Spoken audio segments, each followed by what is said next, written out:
யாவரும் கண்களை மூடி ஜெபம் செய்து இந்த ஆராதனைக்கு ஆயத்தமாகி கொள்வோம்.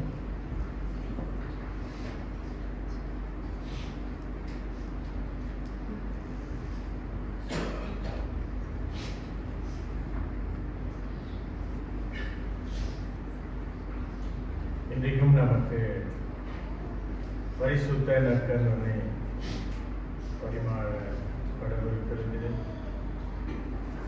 அதற்கும் நாம் ஆயத்தமாக நம்முடைய உள்ளங்களை கர்த்தருடைய சமூகத்திலே நாம் ஒப்பு கொடுத்து ஒரு ஆசீர்வாதமான ஆராதனைகளை நாம் செய்ய ஆண்டவர் நம்மளோடு இடைப்படும்படி நாம் எல்லாரும் வேண்டிக் கொள்வோம்.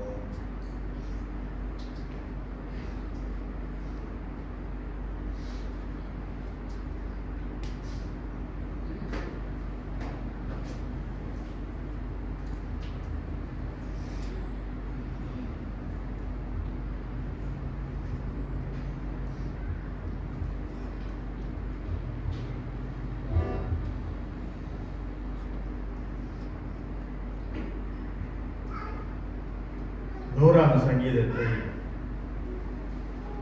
வாசிக்க கேட்போம்.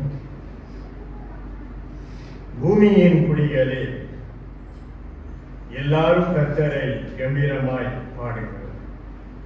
மகிழ்ச்சியோட கர்த்தருக்கு ஆராதனை செய்து ஆனந்த சத்தத்தோடு அவர் சன்னதி முன் பாருங்கள். கர்த்தரே தேவன் என்று அறியுங்கள், நாம் அல்ல. அவரே நம்மை உண்டாக்கினார், நாம் அவர் ஜனங்களும் அவர் மேய்ச்சலின் ஆடுகளுமாய் இருக்கிறோம். அவர் வாசல்களில் துதியோடும் அவர் பிரகாரங்களில் புகழ்ச்சியோடும் பிரவேசித்து அவரை துதித்து அவருடைய நாமத்தை ஸ்தோத்திரியுங்கள். கர்த்தர் நல்லவர், அவருடைய கிருபை என்றென்றைக்கும், அவருடைய உண்மை தலைமுறை தலைமுறைக்கும் உள்ளது. அவருடைய உண்மை தலைமுறை தலைமுறைக்கும் உள்ளது. வாக்குத்தத்தம் பண்ணின தேவன் நம்மளுடைய பிதாக்களுக்கு மாத்திரம் அல்ல, நம்மளுடைய முன்னோர்களுக்கும் நம்மளுடைய பெற்றோர்களுக்கும் நம்மளுடைய பிள்ளைகளுக்கும், ஏன் நம்மளுடைய வருங்கால பிள்ளைகளுக்கும் பேர பிள்ளைகளுக்கும் அவருடைய வாக்குத்தத்தம் உண்மை உள்ளது என்று நாம் பார்க்கிறோம். அந்த நல்ல தேவனை நாம் அன்பு கூறு பாடும்படியாக சபையார் யாவரும் எழுதி நின்று அன்பு கூறுவேன், இன்னும் அதிகமாய் ஆராதிப்பேன், இன்னும் ஆர்வமாய் இந்த பாடலை நாம் பாடுவோம். தேவன் செய்த நன்மைகளை நாம் நினைக்கும்படி சிந்தனையோடு இந்த பாடலை நாம் பாடுவோம். Thank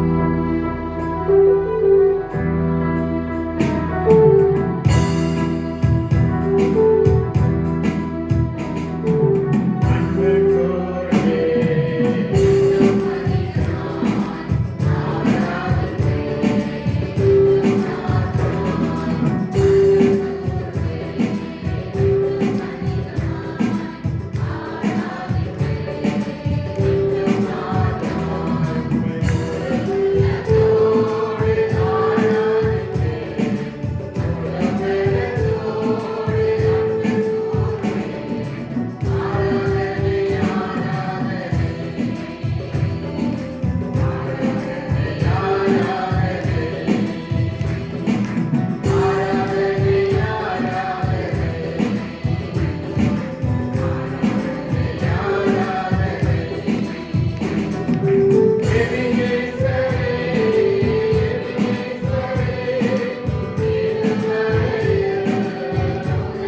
செலுத்த நாங்கள் வந்திருக்கிறோம்.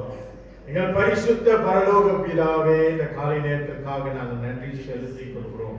முழு உள்ளத்தோடு நாங்கள் உண்மை தொழுது கொள்ள வர ஆண்டவரே, நீர் பாராட்டின எல்லா சாக்கியத்துக்காக நாங்கள் உங்களுக்கு நன்றி செலுத்திக் கொள்கிறோம். முழு உள்ளத்தோடு, முழு சரீரத்தோடு, முழு பலத்தோடு ஆண்டவரே, உடைய நாமத்தை இந்த காலை நேரத்தில் நாங்கள் உச்சரித்து பாடும்படியாக, ஸ்தோத்திர பலிகளை நாங்கள் எடுக்கும்படியாக ஆண்டவரே, எங்களுடைய வாய்களை நீர் மன்னித்து, எங்களுடைய சரீரங்களை நீர் பலப்படுத்தி ஆண்டவரே, எங்களுடைய பாவங்கள் எல்லாம், குற்ற குறைகள் எல்லாவற்றையும் ஆண்டவரே எங்களுக்கு தயவாய் மன்னித்து ஆண்டவரே, உடைய பிரசன்னத்துக்கு முன்பதாக ஆண்டவரே, உடைய பாதத்தண்ணிலே நாங்கள் வரும்பொழுது பரிசுத்த கருவியாக எங்களை கருதும்படி ஆண்டவரே, எங்களை நாங்கள் தாழ்த்துகிறோம். எங்களை மன்னித்து எங்களை ஏற்றுக்கொள்ளும் ஆண்டவரே. இன்றைக்கும் ஆண்டவரே எங்களுக்கு உயிர் கொடுத்து ஆண்டவரே, உடைய சமூகத்திலே நாங்கள் ஒரு குடும்பமாய் வரும்படி ஆண்டவரே, எங்களை நீர் தடைப்படுத்தி, எங்களை நீர் திடப்படுத்தி ஆண்டவரே, எங்களை நீர் பலப்படுத்தி ஆண்டவரே, எங்களை நீர் தகுதிப்படுத்தினதற்காக நாங்கள் நன்றி செலுத்திக் கொள்கிறோம். இந்த ஒரு வார காலமாக உங்களுடைய கிருபைகளை சூழ்ந்து கொண்டதற்காக நன்றி. எங்களுடைய போக்கிலும் எங்களுடைய வரத்திலும் ஆண்டவரே, எங்களுடைய வேலைகளிலும் எங்களுடைய காரியங்களிலும் ஆண்டவரே, உம்முடைய கிருபை இருந்து வழிநடத்தினதற்காக நன்றி.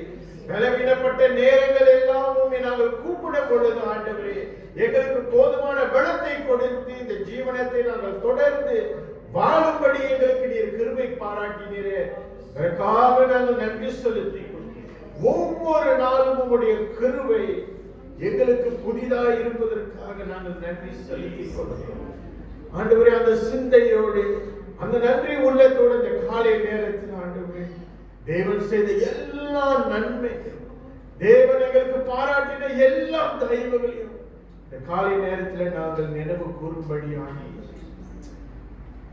ஆவியானவருடைய உதவியோடு, பரிசுத்தாவியினுடைய நிறைவோடு ஆண்டவரே, ஆராதனை நாங்கள் உமக்கு முன்பதாக வைக்கிறோம். நீர் ஆட்கொண்டு நீர் வழி நடத்த நாங்கள் விடுதல் செய்கிறோம் தகப்பனே. பாடல்கள் வழி, வசனத்தின் வழி, ஜபங்களின் வழி, காணிக்கையின் வழி ஆண்டவரே, உம்முடைய வார்த்தையின் வழி ஆண்டவரே, இன்றைக்கு நாங்கள் சமாதானத்தோடு ஆசீர்வாதத்தை பெற்ற தேவ பிள்ளைகளாக, கர்த்தரை நான் கண்டேன், கர்த்தர் என்னோடு பேசினார், கர்த்தருடைய சமாதானம் எனக்கு கிடைத்தது என்ற அந்த நிறைவோடு விடு திரும்பும்படி எங்களை நீ தொடர்ந்து வழி நடத்த ஆண்டவர். இந்த ஆராதனையிலே ஏறெடுக்கப்படுகின்ற ஒவ்வொரு ஊழியர்களையும் கர்த்தர் தொடர்ந்து ஆசீர்வதிக்க, ஊழியம் செய்கின்ற ஒவ்வொரு கரங்களையும் கர்த்தர் தொடர்ந்து ஆசீர்வதிக்க நாங்கள் தாழ்மையாய் வேண்டிக் கொள்ளுகிறோம் ஆண்டவரே. ஆராதனைக்கு வந்தவர்களையும் வந்து கொண்டிருக்கிறவர்களையும் கர்த்தர் தொடர்ந்து நடத்துவீராக. தடைப்பட்ட உள்ளங்களை கர்த்தர் தொடர்ந்து அவர்களை ஏற்றுக்கொண்டு வருகின்ற காலங்களிலே முதலாவது தேவனுடைய ராஜ்யத்தையும் நீதியையும் தேடுங்கள், அப்பொழுது உங்களுக்கு எல்லாம் நிறைவாக கொடுக்கப்படும் என்று உங்களுடைய வாக்குத்தத்தத்தை உணர்கின்ற தேவ பிள்ளைகளாக காணப்பட நீர் தொடர்ந்து அவர்களையும் நீர் வழி நடத்த நாங்கள் வேண்டுதல் செய்கிறோம். உடைய வார்த்தையை கொண்டு வந்து உடைய மகனை தொடர்ந்து நீர் நடத்தும், எங்களோடு பேசும் ஆண்டவரே. இந்த பரிசுத்த நற்கருணையிலே நாங்கள் இன்றைக்கு பங்கெடுக்கவிருக்கிறோம். தேவன் கல்வாரி சிலுவையிலே செய்த எல்லா விதமான தியாகங்களையும் நன்மைகளையும் நாங்கள் இந்த நேரத்தில் நினைவு கூறும்படி, எங்களுடைய வாழ்க்கையில இருக்கக்கூடிய எல்லா விதமான பலவீனங்களையும் ஆண்டவரே உடைய பாதத்தண்டையில் நாங்கள் வைத்து ஒரு பரிபூர்ணமான சமாதானத்தோடு நாங்கள் விடுத்திருக்கிறோம். என் இயேசு என்னோடு இருக்கிறார், என் இயேசுவுக்காக நான் வாழ்கிறேன், என் இயேசுவுக்காக நான் வாழ போகிறேன் என்ற இந்த நிச்சயத்தோடு எங்களோடு நீர் பேசும்படி நாங்கள் வேண்டுதல் செய்கிறோம். தொடர்ந்து உடைய கிருபை, வழி நடத்துதல் எங்கள் ஒவ்வொருத்தர் மேலும் ஆண்டவரே இருந்து வழி நடத்துமாறு அருமை இரட்சகரான இயேசு கிறிஸ்துவின் இனிய நாமத்தில் ஜெபத்தை எடுக்கிறோம் நல்ல பிதாவே, ஆமென்.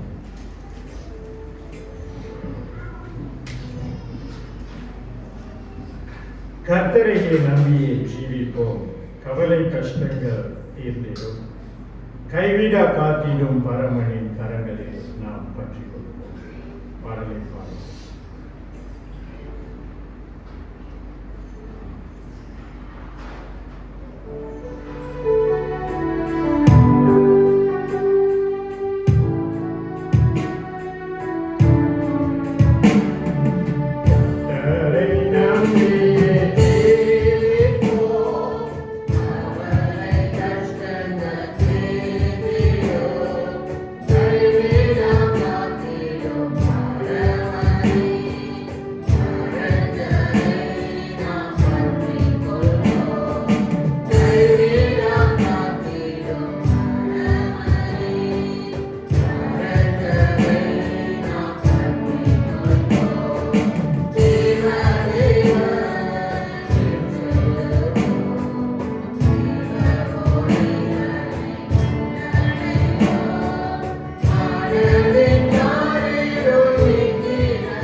வாசிக்க தெரிந்து கொள்ளப்பட்ட வேத பகுதிக்கு நாம் கடந்து செல்வோம்.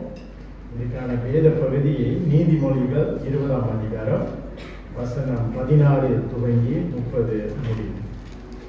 பழைய ஏற்பாடு பக்கம் 780. நீதிமொழிகள் 20ஆம் அதிகாரம் 16ஆம் வசனம் தொடங்கி 30ஆம் வசனம் வரை.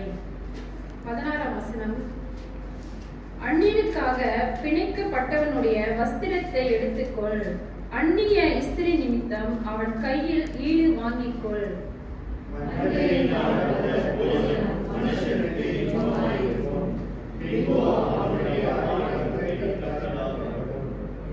ஆலோசனையினால் எண்ணங்கள் ஸ்திரப்படும். நல் யோசனை செய்து யுத்தம் பண்ணு.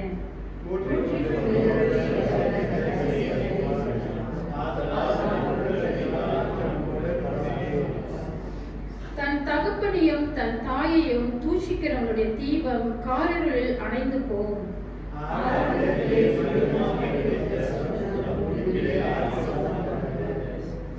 தீமைக்கு சரி கட்டுவேன் என்று சொல்லாதே. கர்த்தருக்கு காத்திரு, அவர் உன்னை ரட்சிப்பார்.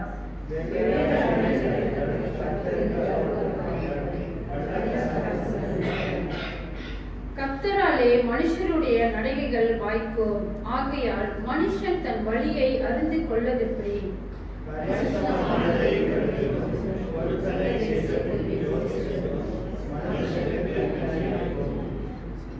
ஞானமுள்ள ராஜா துன்மார்க்கரை சிதறடித்து அவர்கள் மேல் உருளையை உருட்டுவான்.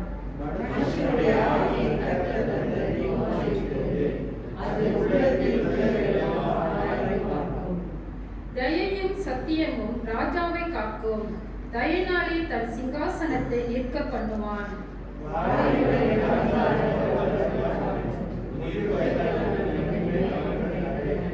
முப்பதாம் வசனம் சேர்ந்து வாசிப்போம். காயத்தின் தழும்புகளும் உள்ளத்தில் உரைக்கும் அடிகளும் கொள்ளாதவனை அழுக்கவர். தேவன் தான் இந்த திருவசனங்களை நம்முடைய உள்ளத்தில் பதிய வைப்பாராக. ஆண்டவராகிய இயேசு கிறிஸ்துவின் இனிய நாமத்தில் உங்கள் யாவரையும் இந்த காலை ஆராதனைக்கு வரவேற்கிறோம். ஆண்டவர் நல்லவர். அவருடைய கிருபை ஒவ்வொரு நாளும் நமக்கு புதிதாக இருப்பது மாத்திரமல்ல, ஒவ்வொரு நாளும் நாம் கடந்து வருவதற்கான கிருபையை நமக்கு பாராட்டி வருகிறார். நாம் காணிக்கை தசாம் பாகம் எடுப்பதற்கு முன்பதாக தேவா நான் எதினால் விசேஷித்தவர், ராஜா நான் அதை தினம் யோசிப்பவர். ஒவ்வொரு நாளும் இந்த கேள்வி நாம் கேட்கணும் ஆண்டவர்கிட்ட. ஆண்டவரே, என் மேல அன்பு கூறுறீங்கள, ஒவ்வொரு நாளும் என்னை வழி நடத்துறீங்கள, ஒவ்வொரு நாளும் எனக்கு உயிரை கொடுக்குறீங்கள, நான் எதுல நான் விசேஷித்தவன்? கடவுளை பார்த்து நீங்களும் நானும் அன்றாடுப்பேன். ஏன் கடவுள் நம்மளை இன்னும் நமக்கு உயிரை கொடுத்து நம்மளை வாழ வைக்க? இந்த கேள்வி நீங்களும் நானும் ஒவ்வொரு நாளும் உணர்ந்து நாம் கேட்கணும். இந்த பாடல் இப்படியாக நமக்கு விளக்கிறது. இந்த பாடலை நாம் பாடலாம்.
ஸ்தோத்திர பாடலை நாம் பாடுவோம். பூலோகத்தாரே யாவரோ கர்த்தாவில் களி கூருங்கள்,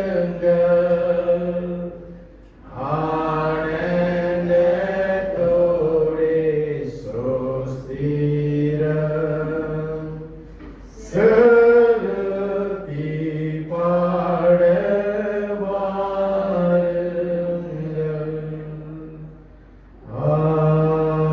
ஆமென்.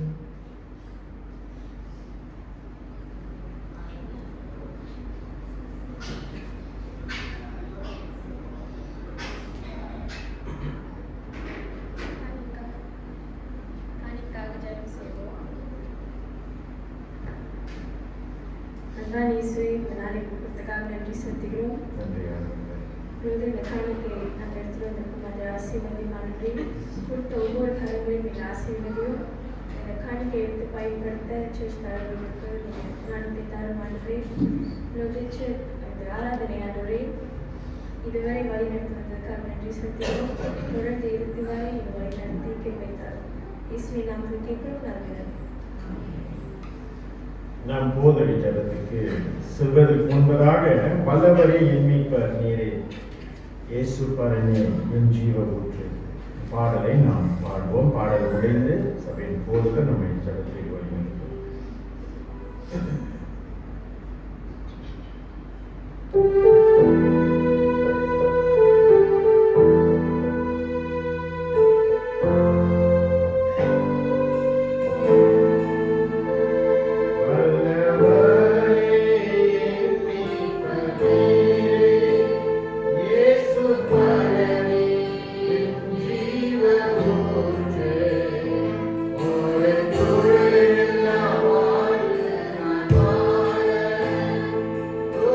Yeah.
நாம் யாவரும் கண்களை மூடி செய்வோம். நேற்றும் இன்றும் என்றும் மாறாத எங்கள் பரலோக தகப்பனே, இந்த நாளுக்காக ஸ்தோத்திரிக்கிறோம். கர்த்தருடைய நாளிலே ஜனங்களாக நாங்கள் யாவரும் கூடி ஆராதிக்க ஆண்டவரே இந்த மாபெரிய ஸ்லாக்கியத்தை எங்களுக்கு அருளியமைக்காக ஸ்தோத்திரிக்கிறோம். தகப்பனே, நீ இரக்கமுள்ள தேவன், நீ மனதுருகுகிற தேவன், மிகுந்த கிருபையுள்ள தேவனாக இருக்கிறேன். உம்முடைய ஜனங்களை ஒவ்வொரு நாளும் கர்த்தாவே நீர் கண்ணோக்கி பார்த்து அவர்களை நடத்த வேண்டிய வழியில கர்த்தர் நடத்தி வருவதற்காக ஸ்தோத்திரிக்கிறோம். ஆண்டவரே, நீர் செய்த நன்மைகள் ஆயிரம். ஆண்டவரே, எண்ணில் அடங்காத பெரிய காரியங்களை எங்களுடைய வாழ்க்கையில செய்கிற தேவனாக இருக்கிறேன். உம்மை நோக்கி கூப்பிடும் பொழுது நீர் எங்களுக்கு சகாயராய் இருந்து தேவனே எங்களை விடுவிக்கிற தேவனாக இருக்கிறேன். எங்களுக்கு நியமிக்கப்பட்ட ஓட்டத்தை நாங்கள் தொடர்ந்து ஓடுபடியாய் கர்த்தர் எங்களுக்கு கிருபை பாராட்டுகிறீர். ஆண்டவரே, உமக்கு ஸ்தோத்திரம் கர்த்தாவே. இப்பொழுதும் தகப்பனே, தயவா எங்களுடைய பாவங்களை மன்னித்து எங்களுடைய ஜெபம் கேளும். ஆண்டவரே, இதோ நோய்வாய்ப்பட்டிருக்கிற பிள்ளைகளுக்காக நாங்கள் மன்றாடுகிறோம் கர்த்தாவே. விசேஷமாக சகோதரி திரேசாவுக்காக நாங்கள் ஜெபிக்கிறோம். ஆண்டவரே, நீர் மகளுக்கு தொடர்ந்து கிருபை பாராட்டும். ஆண்டவரே, இந்த விரல் துண்டிக்கப்பட்ட பிறகு ஆண்டவரே மகள் படுகிற வேதனைகளை தேவனே நீர் அறிந்திருக்கிறீர். மகளுடைய உள்ளத்திலே இருக்கிற கொந்தளிப்பையும் தேவனே நீர் அறிந்திருக்கிறீர். அப்படியாக மகளுக்கு வேண்டிய சமாதானத்தையும் ஆறுதலையும் தேற்றுதலையும் கர்த்தர் கிருபையாய் தந்தருட வேண்டுதல் செய்கிறோம். ஆண்டவரே கர்த்தாவே, அப்படியாக உடைய கிருபை தொடர்ந்து மற்ற நோய்வாய்ப்பட்டிருக்கிற எல்லா பிள்ளைகள் மேலும் இருப்பதாக. ஆண்டவரே, டேனிக்காக ஜெபிக்கிறோம், ஏனாவுக்காக நாங்கள் ஜெபிக்கிறோம். ஆண்டவரே, தாயார் ஏஞ்சலினுக்காக நாங்கள் ஜெபிக்கிறோம். தேவனே, இவர்களை கர்த்தர் கிருபையாய் நோக்கி பாரும். ஆண்டவரே, இவர்களுடைய சரீரத்தை கர்த்தர் பலப்படுத்தி திடப்படுத்தி தேவனே உடைய நாமம் தொடர்ந்து அவர்களுடைய வாழ்க்கையிலே மகிமைப்படும்படியாய் நாங்கள் ஜெபிக்கிறோம். கர்த்தர் கொடுக்கிறதான பூரண பலத்தோடு கூட கர்த்தாவே ஆண்டவரே நீர் அவர்களை வழிநடத்த நாங்கள் வேண்டுதல் செய்கிறோம். ஆண்டவரே, குடும்பத்திலே பலவிதமான போராட்டங்களை சந்தித்துக் கொண்டிருக்கிற பிள்ளைகளுக்காக நாங்கள் ஜெபிக்கிறோம். அவர்களையும் கர்த்தர் கிருபையாய் கண்ணோக்கி பார்த்து அவர்களை வழிநடத்த நாங்கள் ஜெபிக்கிறோம்.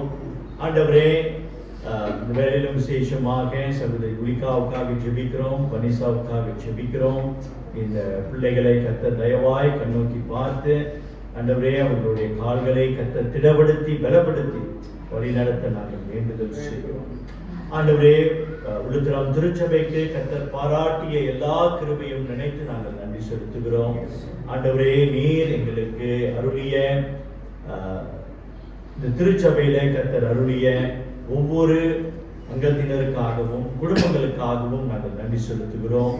தொடர்ந்து உங்களுடைய வார்த்தைக்கு கீழ்ப்படிந்து நடக்கவும் கர்த்தருடைய சித்தத்தை அவர்கள் தொடர்ந்து செய்யவும், குறிப்பாக ஆண்டவரே விசுவாசத்திலே உறுதியாய் நிற்கவும், கர்த்தர் நியமித்த ஓட்டத்தை தொடர்ந்து பொறுமையோடு அவர்கள் ஓடவும் ஆண்டவரே நீர் இம்மட்டும் கிருபை பாராட்டுகிறீர். ஸ்தோத்திரம். தொடர்ந்து ஆண்டவரே கர்த்தர் நியமித்த ஓட்டத்தை பொறுமையோடு ஓட அவர்களுக்கு கர்த்தர் உதவி செய்கிறார்கள். ஆண்டவரே, எங்கள் மத்தியில் இருக்கிற வாலிப பிள்ளைகளுக்காக நாங்கள் ஜெபிக்கிறோம். வாலிப பிள்ளைகளையும் கர்த்தர் கிருபையாய் நடத்துகிறீர். ஸ்தோத்திரம். தேவனே, பலவிதமான சோதனைகளுக்கு இந்த வாலிப பிள்ளைகள் அகப்படும் போது தேவன் தாமே அவர்களை காத்தருள வேண்டுதல் செய்கிறோம். ஆண்டவரே, எங்களுக்கு முன்னதாக இருக்கிற எல்லா ஊழியங்களையும் கர்த்தாவே நீர் பொறுப்படுத்திக் கொள்ளும் வழி நடத்தும். ஆண்டவரே, 15ஆம் தேதி எங்களுடைய நன்றி ஆராதனைக்காக நாங்கள் ஜெபிக்கிறோம். தேவனே, இந்த நன்றி ஆராதனை கர்த்தர் விசேஷமாய் ஆசீர்வதிக்க வேண்டுதல் செய்கிறோம். இந்த அனிவர்சரி ஆராதனை கர்த்தாவே உமக்கு பிரியமான ஒரு ஆராதனையாக இருக்க, கர்த்தர் செய்த நன்மைகளை நினைத்து பார்க்கிற ஒரு ஆராதனையாக அமைய நாங்கள் ஜெபிக்கிறோம். ரெவரண்ட் எபினேசர் மோகனை கர்த்தாவே நீர் ஆயத்தமாக்க வேண்டுதல் செய்கிறோம். ஆண்டவரே, 16ஆம் தேதி நடக்கிறதான செமினாருக்காக ஜெபிக்கிறோம். செமினாரையும் கர்த்தாவே நீர் பொறுப்படுத்திக் கொள்ளும் வழி நடத்தும். ஆண்டவரே, எல்லா சபையிலிருந்து ஆண்டவரே உம்முடைய ஜனங்கள் வந்து கர்த்தருடைய பாதத்திலே அமர்ந்து வேதத்தை கற்றுக்கொள்ள தேவன் தாமே உதவி செய்கிறார்கள். ஆண்டவரே, வாலிப முகாமுக்காக நாங்கள் ஜெபிக்கிறோம். 3 நாள் வாலிப முகாமை கர்த்தர் பொறுப்படுத்தி வழி நடத்துகிறீர். அதற்காக நன்றி ஆண்டவரே. ஆண்டவரே, எல்லா தேவைகளையும் கர்த்தர் நேர்த்தியாய் சந்தித்து வருகிறீர், அதற்காக நன்றி. மீதி இருக்கிற பண தேவைகளையும் கர்த்தர் கிருபையாய் சந்திப்பீர் என்பதை நாங்கள் விசுவாசிக்கிறோம். அப்படியாக கர்த்தாவே, தேவ செய்தியாளரையும் ஏற்பாட்டு குழுவையையும் கர்த்தர் பொறுப்பெடுத்து வழிநடத்த நாங்கள் செபிக்கிறோம். ஆண்டவரே, விசேஷமாக இந்த வேலையில எங்களுடைய தேசத்துக்காக நாங்கள் செபிக்கிறோம். ஆண்டவரே தேவனே, நேற்றைய தினத்திலே சுதந்திர தினத்தை கொண்டாடின எங்களுடைய தேசம் இம்மட்டுமாய் கர்த்தர் தேசத்தை பராமரித்து பாதுகாத்து வருகிறீர், அதற்காக நன்றி. ஆண்டவரே, தேசத்தின் குடிமக்களாகிய நாங்கள் சமாதானத்தோடு, அமைதலோடு, நிம்மதியோடு கூட நாங்கள் நடமாட முடிகிறது. அதற்காக உங்களுக்கு நாங்கள் ஸ்தோத்திரிக்கிறோம். ஆண்டவரே, ஸ்தோத்திரிக்கிறோம். தொடர்ந்து எங்களுடைய தேசத்தின் தலைவர்களை, அரசாங்கத்தை கர்த்தாவே நீர் வழிநடத்த நாங்கள் ஜெபிக்கிறோம். எல்லா ஜனங்களுடைய நன்மையை கருதி இந்த தலைவர்கள் வேலை செய்ய, பொறுப்போடு தங்களுடைய சேவையை செய்ய கர்த்தர் உதவி செய்கிறார்கள். ஆண்டவரே, எங்களுடைய தேசம் சிறப்பாக இருக்க எங்களுடைய பிரதமர் ஸ்ரீ அன்வாருக்காக நாங்கள் ஜெபிக்கிறோம். ஆண்டவரே, நீரே தாமே அவரோடு கூட இடைப்பட, ஆண்டவரே இந்த தேசத்தின் நன்மைக்காக அவர் தொடர்ந்து பாடுபட கர்த்தாவே நீர் அவரை வழிநடத்த, அவருடைய உள்ளத்தை ஏவ, கிறிஸ்தவர்கள் ஆண்டவரே தொடர்ந்து உம்மை ஆராதிக்க எந்த ஒரு தடையும் வராதபடிக்க ஆண்டவரே நீரே வழிநடத்த நாங்கள் வேண்டுதல் செய்கிறோம். ஆண்டவரே, இந்த வார பிறந்த நாளை நினைவு கூறுகிற சகோதரர் ராஜேந்திரனுக்காக செபிக்கிறோம். ஜேஸ்பருக்காக நாங்கள் செபிக்கிறோம். பிள்ளைகளை கர்த்தர் தயவாய் கண்ணோக்கி பார்த்து தேவனே, வருகின்ற ஆண்டிலும் கர்த்தருடைய நன்மையை தொடர்ந்து இவர்கள் காண கர்த்தர் உதவி செய்கிறார்கள்.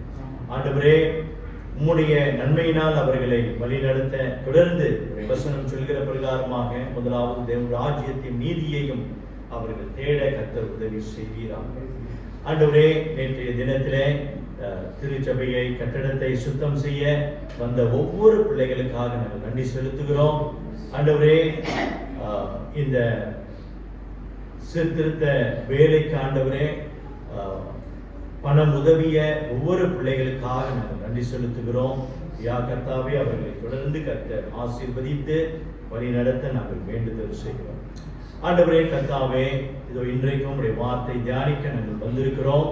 கர்த்தாவே, நீர் எங்களோடு கூட இடைப்படுவீராக. இந்த வசனத்தை கொண்டு எங்களோடு கூட பேசும். இந்த பரிசுத்த பந்திக்கும் எங்களுடைய இருதயத்தை கர்த்தர் ஆயத்தமாக்க வேண்டுதல் செய்கிறோம். தகப்பனே, எங்களுடைய ஜெபத்தை கேட்கிறவராக இருக்கிறீர். இன்னும் அநேக காரியங்கள் தேவனே நாங்கள் ஜெபிக்காமல் இருந்தாலும் நீர் எங்களை கண்ணோக்கி பார்த்து எங்களுடைய உள்ளந்திரியங்களை ஆராய்ந்து பார்த்து ஆண்டவரே நீர் தேவைகளை சந்திக்கிற தேவனாக இருக்கிறேன். அப்படியாக எங்களை தாழ்த்தி உங்களுடைய கரத்திலே ஒப்புக் கொடுக்கிறோம். பேசுகிற அடியேனை கர்த்தர் மறைத்து பேசுகிறார்கள். தேவனே, எங்களுடைய ஜெபம் கேளும். இயேசுவின் இன்ப நாமத்திலே இந்த ஜெபத்தை எடுக்கிறோம். எங்கள் ஜீவனுள்ள நல்ல பிதாவே, ஆமென். அமர்ந்த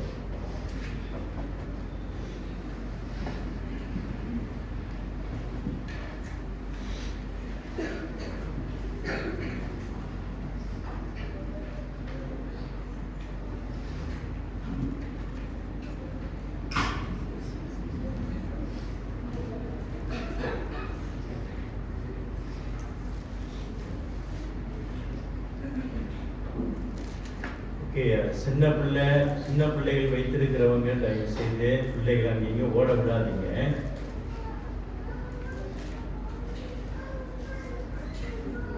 நாம் வேத வாசிப்பை நாம் கேட்போம்.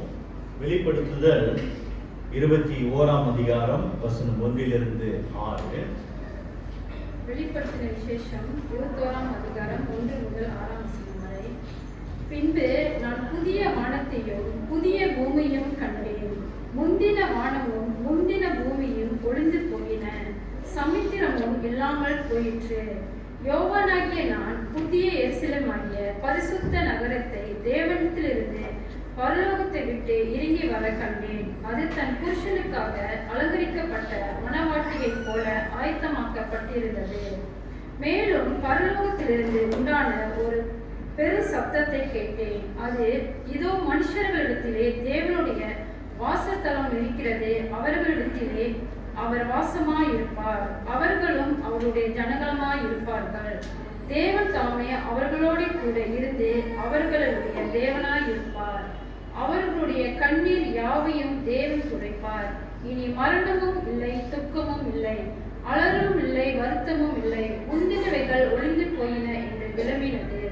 சிங்காசனத்தின் மேல் வீற்றிருந்தவர், இதோ நான் சகலத்தையும் புதிதாக்குகிறேன் என்றார். பின்னும் அவர், இந்த வசனங்கள் சத்தியமும் உண்மையுமானவைகள், இவைகளை எழுது என்றார். அன்றியும் அவர் என்னை நோக்கி, ஆயிற்று, நான் அல்பாவும் ஒமேகாவும் ஆதியும் அந்தமாயிருக்கிறேன். தாகமாய் இருக்கிறவனுக்கு நான் ஜீவ தண்ணீர் ஊற்றில் இலவசமாய் கொடுப்பேன். பிரியமானவர்களே, கர்த்தராகிய இயேசு கிறிஸ்துவினுடைய இரண்டாம் வருகை குறித்து நாம் தியானித்து வருகின்றோம். இன்றைக்கு இந்த தலைப்போடு இந்த இரண்டாம் வருகை குறித்து முடிவு பெறுகிறது. இன்றைக்கு நாம் புதிய வானம் புதிய பூமி என்ற தலைப்பில் நம்ம பார்க்க இருக்கின்றோம். மீண்டுமாக அந்த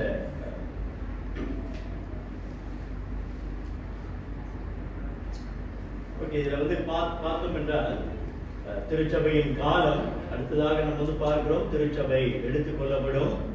அது எப்போது நமக்கு தெரியாது. கர்த்தராகிய இயேசு கிறிஸ்து நடுவானில் வருவாரே, சபை எடுத்துக்கொள்ளப்படும். சபை என்று சொல்லும் பொழுது நாம் தான் சபை. கர்த்தராகிய இயேசு கிறிஸ்துவை மெய்யாகவே ஏற்றுக்கொண்டு அவரை பின்பற்றி நடப்பவர்கள் அவர்கள் எடுத்துக்கொள்ளப்படுவார்கள். அடுத்ததாக சபை எடுத்துக்கொள்ளப்பட்ட பிறகு 7 வருட உபத்திரவ காலம் உண்டாகும் என்று பார்க்கிறோம்.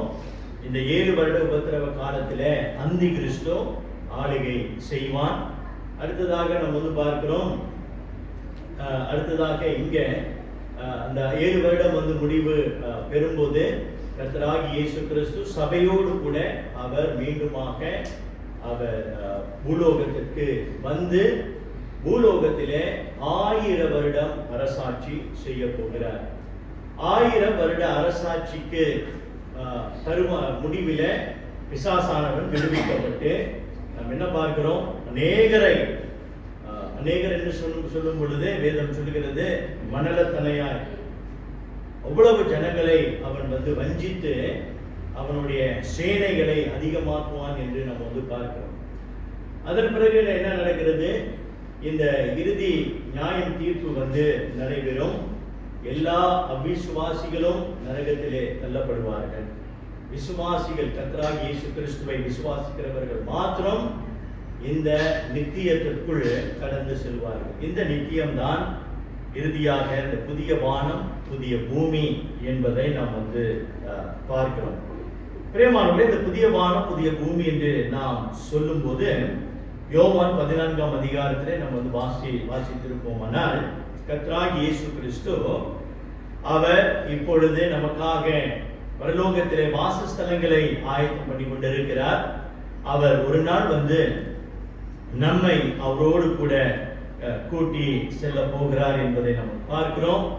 அவரோடு கூட நாம் நித்தியமாய் வாசம் செய்ய போகிறோம், அல்லது நம்ம ஆளுகை செய்ய போகிறோம் என்று நாம் பார்க்கிறோம். சரி, இந்த புதிய வானம் புதிய பூமி அது எப்படி இருக்கும் அப்படின்றத கொஞ்சம் நம்ம சிந்தித்து பார்ப்போம்னால், ஆண்டவர் ஆதியிலே வானத்தையும் பூமியையும் சிருஷ்டித்தார்.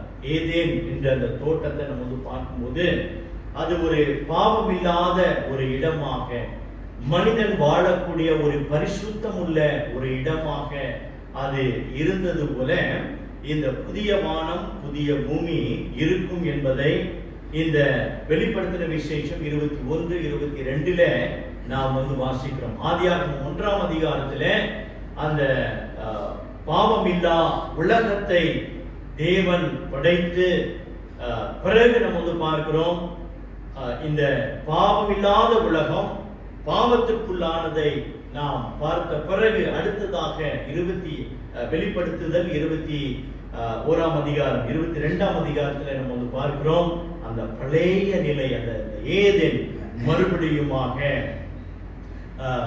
உண்டாக்கப்படுகிறது என்று நாம் பார்க்கிறோம். பிரியமானவர்களே, இந்த புதிய வானம் இந்த புதிய பூமியை குறித்து 3 காரியங்களை நாம் இன்றைக்கு பார்க்க போகிறோம். முதலாவதாக, இந்த பழைய வானம் பழைய பூமி அழிந்து போகும் என்று நாம் பார்க்கிறோம்.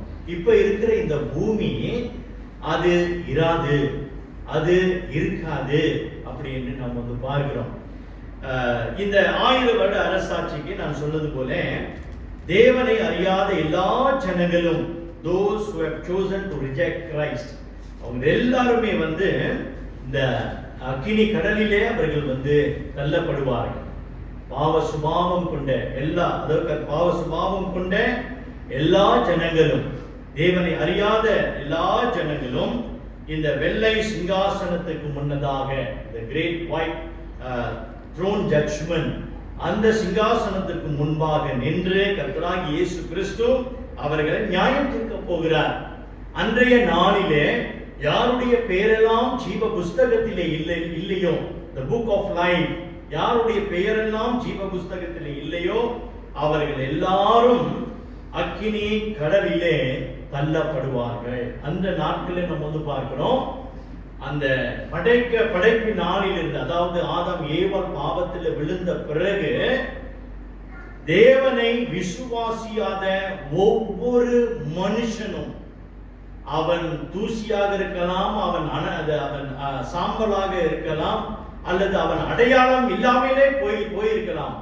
ஆனால் இந்த இறுதி நியாயம் தீர்ப்பிலே மனிதன் என்று உருவான ஒவ்வொருவனும் அந்த நாளிலே உயிர்ப்பிக்கப்பட்டு கர்த்தராகிய இயேசு கிறிஸ்துவினுடைய அந்த சிங்காசனத்துக்கு முன்பாக அவன் நிற்க வேண்டும். பிரியமானவர்களே, இன்று நம்ம வந்து நினைக்கலாம், இன்னைக்கு ஒருவன் இறந்து போனால் அவனுடைய சரீரம் வந்து ஒண்ணுமே கிடைக்கல அப்படின்னு நம்ம வந்து நினைக்கலாம். கிடைக்காமல் போனாலும் கர்த்தராகிய இயேசு கிறிஸ்து தம்முடைய வல்லமையோடு கூட அன்றைய நாளிலே அந்த சரீரத்தை எழுப்புகிறவராக இருக்கின்றார். அன்றைய நாளிலே அவன் தேவனுக்கு முன்னதாக நிற்க வேண்டும். அவனுடைய பேர் ஜீவ புஸ்தகத்திலே இல்லாவிடில் அவன் அக்கினி நரகத்திலே அவன் தள்ளப்படுவான். பிரியமானவர்களே, அடுத்ததாக நாம் என்ன பார்க்கிறோம்?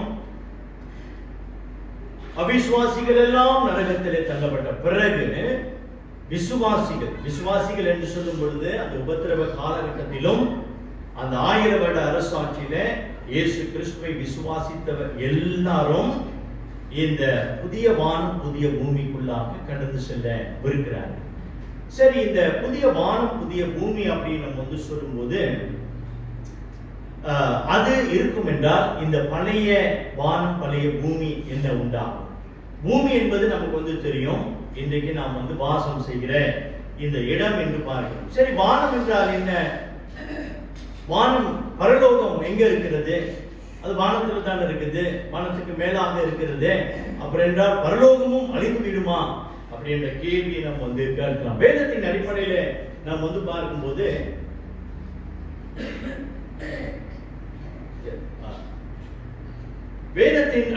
நம்ம வந்து பார்க்கும்போது 3 வானங்கள் நாம் வந்து பார்க்கிறோம். முதலாவதாக நம்ம வந்து பார்க்கிறோம், இதுதான் இந்த பூமி. அடுத்ததாக இந்த முதல் வானம், the first heaven என்று சொல்லப்படுகிறது. இதுதான் நம்ம வந்து மேலே பார்க்கிறோம், மலை, இந்த மேகம் வந்து இருக்கிற இடங்கள். இங்கதான் பறவைகள் பறக்கின்றது. இவைகள் எல்லாம் நம்ம வந்து பார்க்கிறோம். இதுதான் முதல் வானம்.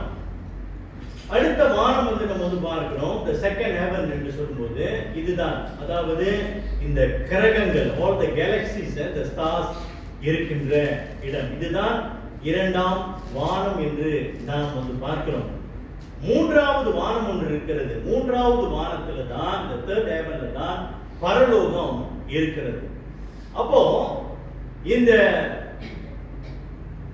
பழைய பூமி வானம் ஒளிந்து போகும் அப்படின்னு சொல்லும் பொழுது என்ன பார்க்கிறோம்?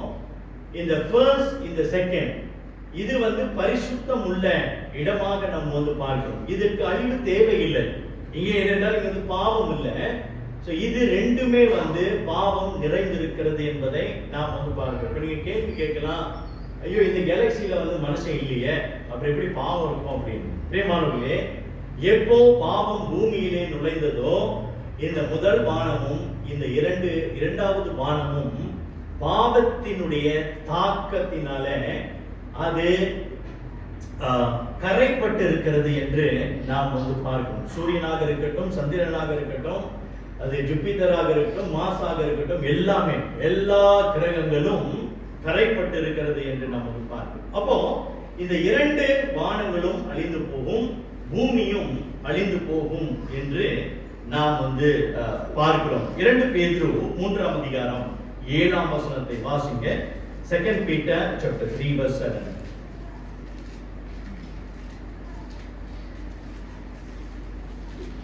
இப்பொழுது இருக்கிற வானங்களும் பூமியும் அந்த வார்த்தைகளினாலே அக்கினிக்கு இரையாக வைக்கப்பட்டு தேவ பக்தி இல்லாதவர்கள் நியாயத்தீர்க்கப்பட்டு அழிக்கும் போது நாள் வரைக்கும் காக்கப்படுகிறது. பிரியமானவர்களே, வாசிக்கிறோம், அந்த நாளில் வானங்கள் அழிந்து பூதங்கள் எரிந்து உருகிப்போம் என்று சொல்லப்படுகிறது. அப்படின்னா என்ன அர்த்தம்? இந்த இப்ப இருக்கிற பூமி, இந்த வானம் எல்லாவற்றும் அக்கினியினால் சுட்டெரிக்கப்படும் என்று நாம் பார்க்கிறோம். everything will be burned அப்படி நம்ம பார்க்கிறோம். நீங்க நிறைய யூடியூப் நீங்க பார்த்திருக்கலாம். இதுல 2 விதமான கருத்து இருக்குது. ஒன்று, தேவன் இந்த பூமியை முற்றிலுமாக அழித்து, முற்றிலுமா கம்ப்ளீட்லி டிஸ்ட்ராய், முற்றிலுமா அழித்து ஒரு புதிய பூமியை ஆண்டவர் உண்டாக்குவாரா? அப்ப இந்த புதிய வானம் புதிய பூமி என்று சொல்லப்படுகிற இந்த வசனத்துல நம்ம பார்க்கணும். New heaven and new earth, அந்த 21ஆம் அதிகாரத்துல அந்த முதல் வசனத்தை நம்ம பார்க்கணும். அப்படின்னா புதிய வானம் புதிய பூமி தேவன் உருவாக்குவாரா? will be the second creation அப்படி என்று நம்ம பார்க்கும்போது சிலர் சொல்றாங்க, எஸ், தேவன் இந்த பழைய பூமியையும் வானத்தை முற்றிலுமாக டோட்டலி 100% முற்றிலுமாக டிஸ்ட்ராய் பண்ணிட்டு அழித்து புதிய வானத்தை new brain heaven and earth உருவாக்குவாரு அப்படின்னு ஒரு கருத்து. இன்னொரு கருத்து என்ன சொல்லப்படுகிறது? ஆண்டவர் இந்த பூமியில் இருக்கிற எல்லாவற்றையும், all the substance, பூமியில இருக்கிற எல்லா அந்த கிரவுண்ட், என்னென்ன கிரவுண்ட் தான் சபிக்கப்பட்டது. சோ இந்த கிரவுண்ட், ஆஃப் கோர்ஸ் இந்த வானம், இந்த பூமியில இருக்கிற எல்லாவற்றும் அவைகள் எல்லாம் சுட்டெரிக்கப்பட்டு பிறகு ஆண்டவர் புதுமையானதை உண்டாக்குவாரு அப்படின்னு சொல்லப்படுகிறதான ஒரு கருத்து. அப்படின்றால் என்ன? இந்த பூமி அது உருண்டையா தான் இருக்கும், அதுக்குள்ளதான் ஆண்டவர் எல்லாவற்றையும் புதுப்பித்து செயல்படுத்துவாரு அப்படின்னு நாம் பார்க்கணும். பிரியமானவர்களே, இது எப்படி நாம் புரிந்து கொள்வது?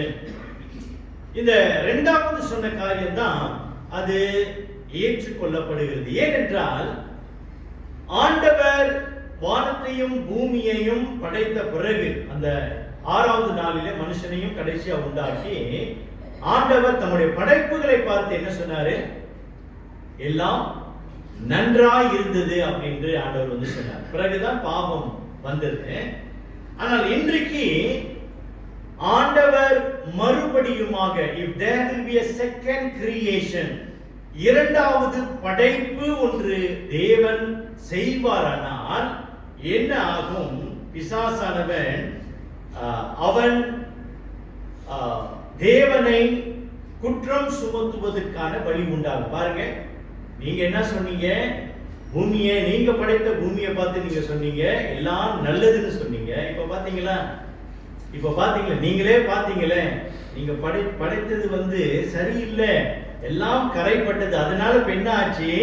எல்லாத்தையும் நீங்க அழித்து மறுபடியும் நீங்க உண்டாக்க வேண்டியதாக இருக்குது அப்படி என்று குற்றச்சாட்டுக்கு இடம் உண்டாகும் என்பதை நாம் பார்க்கணும். ஆகையினால நான் என்ன விசுவாசிக்கிறேன் அப்படின்னாக்கா, முற்றிலுமாக தேவன் எல்லாவற்றையும் அழித்து நியூ பிரைன் ஆண்டவர் உண்டாக்க போகிறது இல்லை. மாறாக தேவன் இந்த உலகத்தில் இருக்கிற எல்லா அந்த காரியங்களையும் சுட்டெரித்து மீண்டுமாக புதியவைகளை தேவன் உண்டாக்குவார் என்று நாம் பார்க்கிறோம். புதிய நம்ம பார்க்கிறோம். வெளிப்படுத்தின விசேஷம் அந்த வசனங்கள் எல்லாம் நம்ம வாசிக்கும் போது there will be no sea என்று பார்க்கிறோம். கடல் சமுத்திரம் இருக்காது. அடுத்தது சூரியன் இருக்காது. கர்த்தரா தேவனே வெளிச்சமாக ஒளியாக இந்த பூலோகத்துக்கு இருப்பார் என்று நாம் பார்க்கிறோம். இப்படி தேவன் புதிய வானத்தையும் புதிய பூமியையும் அவர் உண்டாக்க போகிறார். அப்போ பழைய பூமி ஒளிந்து போகும், சுட்டெரிக்கப்படும். ஒளிந்து போகும் என்று சொல்வதை விட எல்லாவற்றும் சுட்டெரிக்கப்படும். பாவம் நிறைந்த அத்தனையும், பாவத்தினால் பாதிப்புண்டான எல்லாவற்றையும் கர்த்தர் சுட்டெரிக்க போகிறார் என்பதை நம்ம பார்க்கிறோம். இரண்டாவதாக, இந்த புதிய வானம், இந்த புதிய பூமி இது எப்படியாக இருக்கும் அப்படின்னு நம்ம பார்க்கணும். Second point,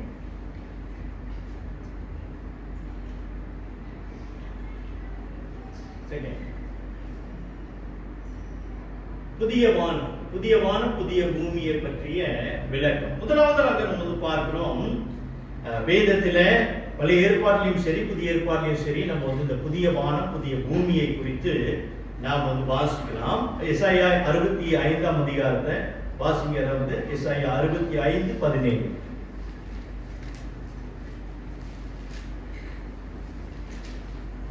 Isaiah 65:17. இதோ நான் புதிய வானத்தையும் புதிய பூமியையும் சிருஷ்டிக்கிறேன். முந்தினவைகள் நினைக்கப்படுவதில்லை, மனதிலே தோன்றுவதும் இல்லை. ஓகே, என்ன பாருங்க, நான் புதிய வானத்தையும் புதிய பூமியையும் சிருஷ்டிக்கிறேன் அப்படின்னு ஆண்டவர் சொல்றாரு. முந்தினவைகள் இனி நினைக்கப்படுவதில்லை அப்படின்னா என்ன? இந்த பாவம் நிறைந்த எல்லாவற்றையும் இனி நினைக்கப்படுவதில்லை, மனதிலே தோன்றுவதும் இல்லையே. அந்த பாவம் என்கிற அந்த உணர்வு ஒன்றுமே இருக்காது. ஒரு புதிய தோற்றத்தை தேவன் இந்த பூமிக்கு கொடுப்பார் என்பதை நம்ம பார்க்கிறோம். 2 பேதுரு 3:13. 2 Peter 3:13. அவருடைய வாக்குத்தத்தத்தின்படியே நீதி வாசமாய் இருக்கும் புதிய வானங்களும் புதிய பூமியும் உண்டாக்கும் என்று காத்திருக்கிறோம். சரி, புதிய வானங்களும் புதிய பூமியும் உண்டாகும் என்று நாம் காத்திருக்கிறோம் அப்படி என்று நம்ம பார்க்கிறோம். பழைய ஏற்பாட்டிலும் சரி புதிய ஏற்பாட்டிலும் சரி இந்த புதிய வானம் இந்த புதிய பூமியை குறித்து பேசப்படுகிறது. சரி, யார் இந்த புதிய வானம் இந்த புதிய பூமியில வாசம் செய்வார்கள்? 3 சாரார். ஒன்று, ஆட்டுக்குட்டியானவராகிய கர்த்தராகிய இயேசு கிறிஸ்து. அவர் இந்த புதிய வானம் புதிய பூமியில அவர் வாசம் செய்வார். இரண்டாவதாக சபை, the bride of the lamb, மணவாட்டியாகிய சபை என்று பார்க்கிறோம். மூன்றாவதாக கர்த்தராகிய இயேசு கிறிஸ்துவை விசுவாசித்த எல்லா விசுவாசிகளும் இந்த புதிய வானம் புதிய பூமியிலே அவர்கள் வாசம் செய்வார்கள். பாவிகள் இருக்க மாட்டார்கள், பாவம் இருக்காது. அப்படியாக பாவிகள் இருக்க மாட்டார்கள். பரிசுத்தவான்கள் மாத்திரம்தான் இந்த புதிய வானம் புதிய பூமியிலே இருப்பார்கள். அடுத்ததாக நம்ம பார்க்கிறோம், இந்த புதிய பூமியில புதிய வானம் புதிய பூமியில நம்ம பார்க்கும்போது அது எப்படிப்பட்ட இடமாக இருக்கும்? அது ஒரு பரிசுத்தம் உள்ள இடமாக இருக்கும். It is a holy place. பாவம் ஒன்றுமே இருக்காது. there will be no sin. பாவம் இருக்காது. அதாவது எப்படி ஆண்டவர் அந்த படைப்பில தம்முடைய படைப்பில படைத்தாரோ அதே போல பாவம் உருவாகுவதற்கு முன்னதாக உள்ள அதே சிருஷ்டிப்பு தான் மறுபடியுமாக நாம் இங்கே காண போகிறோம். புதிய வானம் புதிய பூமியில அது ஒரு பரிசுத்தமான இடமாக இருக்கும். இரண்டாவதாக நம்ம பார்க்கிறோம், அது தேவன் தங்கும் வாசஸ்தலமாக இருக்கும். வெளிப்படுத்தும் விசேஷம் 21 கவனிங்க. 2 நம்ம வாசிக்கிறோம். வாசிங்க 2வது வசனம். வெளிப்படுத்தும் விசேஷம் 21:2-3. யோவானாகிய நான் புதிய எருசலேம் ஆகிய பரிசுத்த நகரத்தை தேவனிடத்திலிருந்து பரலோகத்தை விட்டு இறங்கி வர கண்டேன். அது தன் புருஷனுக்காக அலங்கரிக்கப்பட்ட மணவாட்டியைப் போல ஆயத்தமாக்கப்பட்டிருந்தது. மேலும் பரலோகத்திலிருந்து உண்டான ஒரு பெரு சத்தத்தை கேட்டேன். அது இதோ மனுஷர்களிடத்திலே தேவனுடைய வாசஸ்தலமாய் இருக்கிறது, அவர்களிடத்திலே அவர் வாசமாய் இருப்பார், அவர்களும் அவருடைய ஜனங்களாய் இருப்பார்கள். தேவன் தாமே அவர்களோடு தேவன் தாமே அவர்களோடு கூட இருந்து அவர்களுடைய தேவனாய் இருப்பார். அந்த புதிய வானம் புதிய பூமியில நம்ம என்ன பார்க்கிறோம்? தேவனே மனுஷர் மத்தியிலே வாசம் செய்வார் என்று நம்ம வந்து பார்க்கிறோம். God's dwelling place. தேவனே வாசம் செய்யும். இப்போ இந்த பரலோகத்திலே அவர் வந்து இருக்கிறாரு. அடுத்ததாக நம்ம வந்து பார்க்கிறோம், இந்த புதிய வானம் புதிய பூமியில அவர் மனுஷன் மத்தியில எப்படி கர்த்தராகிய இயேசு கிறிஸ்து 2000 வருடங்களுக்கு முன்பு மனித அவதாரம் எடுத்து மனுஷர் மத்தியில அவர் வாசம் செய்தாரோ அதே போல நம்ம வந்து பார்க்கிறோம். இப்ப வித்தியாசம் என்னவென்றால், பாவமே இல்லாத ஜனங்கள் மத்தியில பரிசுத்தம் உள்ள ஜனங்கள் மத்தியில பரிசுத்தம் உள்ள தேவன் வாசம் செய்கிறார் என்று நாம் வந்து பார்க்கிறோம். அடுத்ததாக அது ஒரு நித்திய இடமாக காணப்படும். It is an eternal place என்று நாம் வந்து பார்க்கிறோம். பிரியமானவர்களே, அந்த 2வது வசனத்தை கவனிங்க.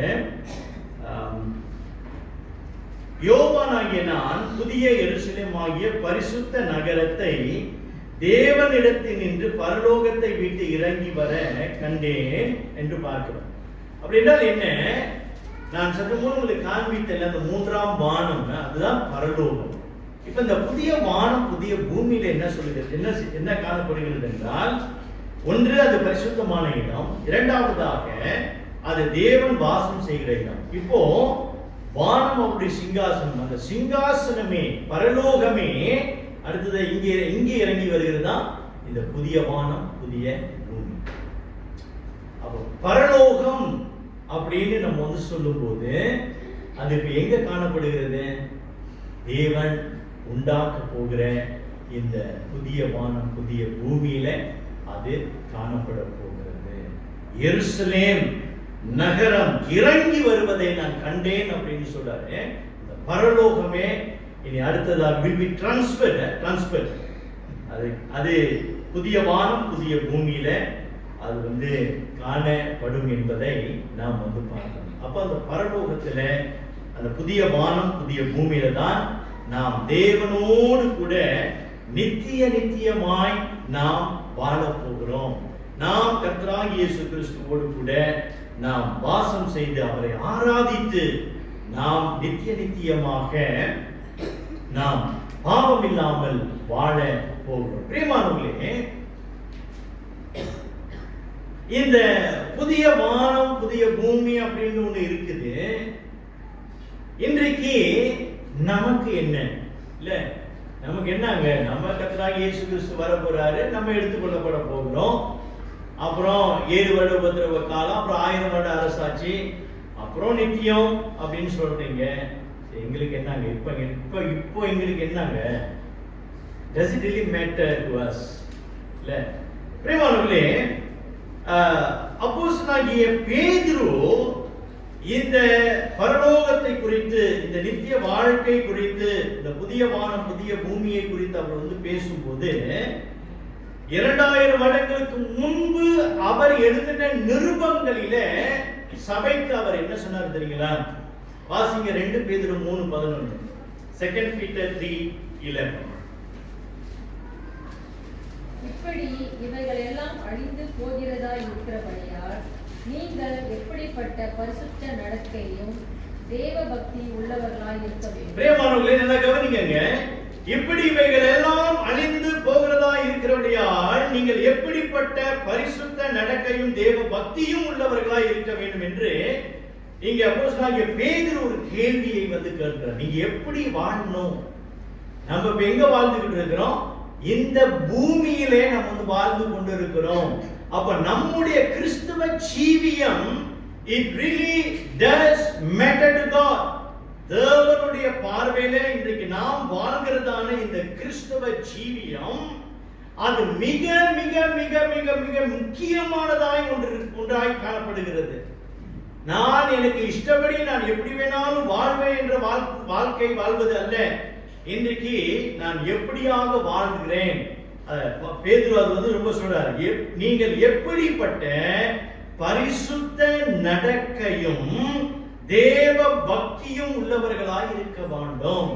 ஏனென்றால் அந்த புதிய வானம் புதிய பூமி அது பரிசுத்தமானது.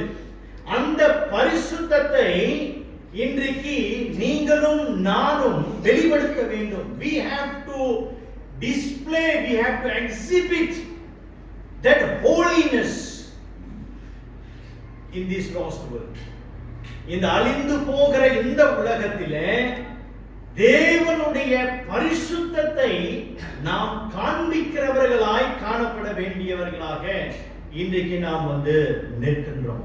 பிரியமானவர்களே, கிறிஸ்து இயேசுவுக்குள்ளாக இந்த புது ஜீவியத்தை கண்டடைந்திருக்கிற நாம், we have attained the new life in Christ Jesus. கர்த்தராகிய இயேசு கிறிஸ்துவுக்குள்ள புதிய ஜீவனை பெற்றிருக்கிற நாம் எப்படிப்பட்டவர்களாய் இன்றைக்கு வாழ வேண்டும் என்பதை இன்றைக்கு பேதுரு நம்மை பார்த்து கேட்கிறார். பிரியமானவர்களே, அதே இந்த 2 பேதுரு 3 வசனத்தில் சற்று முன் வாசித்த அந்த பகுதியில் பார்க்கிறோம். ஆகையால் பிரியமானவர்களே, இவைகள் வர காத்திருக்கிற நீங்கள் கரையற்றவர்களும் பிழை இல்லாதவர்களுமாய் சமாதானத்தோடு அவர் சந்நிதியில் காணப்படும்படி ஜாக்கிரதையாய் இருங்கள்.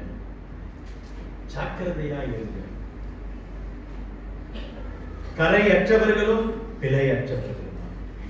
அப்போ இன்றைக்கு நம்முடைய வாழ்க்கை, நாம் கர்த்தருக்கு பயப்படுகிற பயம் மெய்யாகவே காணப்படுகிறது. கடவுளை நான் வேதனை உண்டாக்குவேனோ என்ற பயம் நமக்கு வந்திருக்கிறார். Do we have the fear that we will offend God? தேவனை காயப்படுத்தி விடுவேனோ என்ற பயம் இன்றைக்கு நமக்குள்ள இருக்குதா? பிரியமானவர்களே, நேற்றைய தினத்தில் ஒரு திருச்சபைக்கு நான் பிரசங்கம் பண்ண போனேன். அந்த திருச்சபையில அழகா பாட்டெல்லாம் நடத்தினாங்க. அவ்வளவு அழகா பாட்டு நடத்தின அந்த சகோதரி நல்ல குரல் வரும், நல்ல பாட்டு நடத்தினாங்க. ரொம்ப அருமையா இருந்துச்சு. ஆனா என்ன வேதனை தெரியுங்களா? பாட்டு நடத்தி முடிஞ்சு ஆவியானவரே வாரும், மழையாய் பொழியும் என்று எல்லாத்தையும் பாடல் பாடிட்டு என் பக்கத்துல உட்கார்ந்தாங்க. என்ன, அங்கதான் அவங்களோட சீட்டு. உட்கார்ந்துட்டு போன்ல பேஸ்புக் பார்த்துட்டு இருக்காங்க. எவ்வளவு வேதனை பார்த்தீங்களா? கடவுள் பயம் எங்கெங்க போச்சு? There is no fear.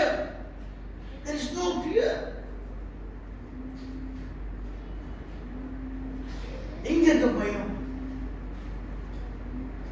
எதுக்கு ஆராதனை நடத்துற நீ?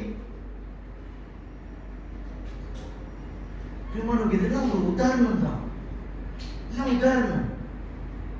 இன்னைக்கு நான் பிரசங்கம் பண்றேன். நானு இன்னைக்கு வெளியில வாழ்க்கை சரியில்லைன்னா பிரயோஜனமே இல்லைங்க. இன்னைக்கு நம்மளுடைய வாழ்க்கை, அநேகருடைய வாழ்க்கை இப்படிதான் இருக்குது. அதனாலதான் நான் எப்போதும் கேட்பேன், இன்னைக்கு நம்முடைய வாழ்க்கையில் இந்த கீழ்ப்படிதல், இந்த பயம், வீட்டுல, சர்ச்சில், வேலை இடத்துல, பள்ளிக்கூடத்துல எல்லாம் ஒரே மாதிரியா இருக்குதா? Do we have that fear? Do we have that trembling before God? அதுதான் பவுல் சொல்றாரு. ஏனென்றால் அந்த புதிய வானம், புதிய பூமியிலே கரையற்றவர்களாக, பிழையற்றவர்களாய் நாம நிக்கணுங்க. That is the cause of the cross. Kalvari சிலுவையினுடைய கிரயம் அது. கர்த்தராகிய இயேசு கிறிஸ்து நமக்காக அவர் கட்டின அந்த கடனுக்கு பதிலாக இன்றைக்கு நீங்களும் நானும் என்னங்க செய்ய முடியும்? அவர் சிந்தின ரத்தத்துக்கு நாம் பதிலாக என்ன செய்ய முடியும்? இன்னைக்கு ஆண்டவர் நம்மிடத்துல பார்த்து கேட்பது ஒன்னே ஒண்ணுதான். நான் சிந்திய ரத்தத்துக்காக, உன்னுடைய பாவங்களை நான் மன்னித்ததற்காக நீ பரிசுத்தமான வாழ்க்கை வாழ முடியாதா?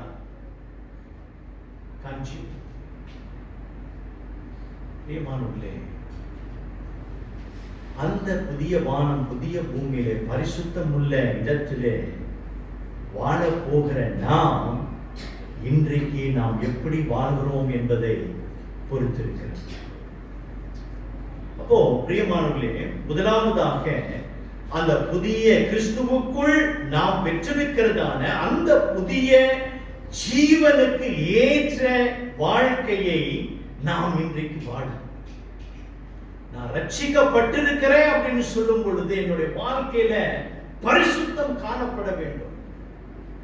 இன்றைக்கு நான் ஆத்துல ஒரு கால், சேத்துல ஒரு கால் வச்சு நம்ம வந்து வாழ முடியாது. cannot.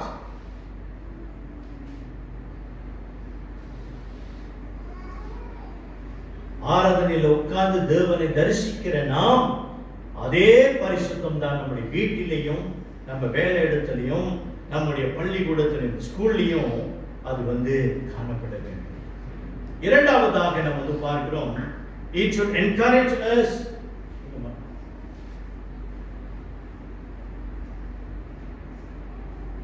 இல்ல அவ்வளவுதானே, புரிஞ்சுதா? ஓகே, பரவாயில்ல.